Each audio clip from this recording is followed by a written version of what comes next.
Good morning po sa inyong lahat, Luzon, Visayas, Mindanao. Ating regular update ngayon sa 3D guide and style combination mga ka-idol sa November 8 sa pang 2 PM may ibahagi tayong guide mga ka-lods So recap natin result kahapon sa November 7 sa 2 PM is 742, sa 5 PM is 761, sa 9 PM is 904, at sa 6D 665521, at sa Mindanao area last is 21 mga ka-idol. So dito sa ating guide, disclaimer lang, lahat ng mga sinishare nating combination, ito po ay sa mga analyze prediction lamang. Maring lumabas, maring hindi, or mag-slide, ating positive lang, manalo rin din tayo mga kaidol. Lumabas naman talaga yung number natin, minsan delay. Yung actual guide talaga yung hinahanap natin dito, So hopefully sa pang 2 PM mabuinas naman ang ating combination.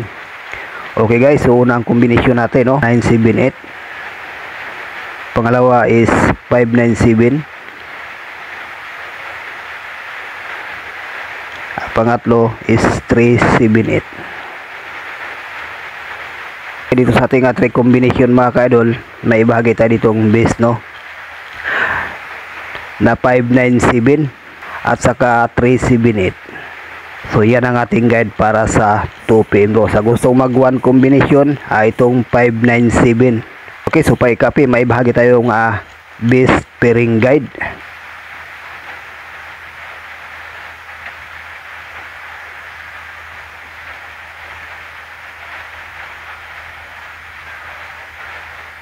So ito ang ating pairing guide para sa ngayong araw, sa 3D National, Luzon, Visayas, Mindanao, at sa ating ding Mindanao area last pwede rin ito mga ka-idol.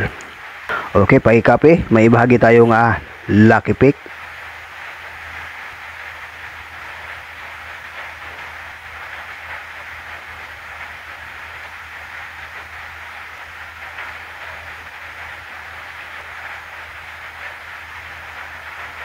Sa 6 combination, may base tayo dito mga ka-idol, na 750.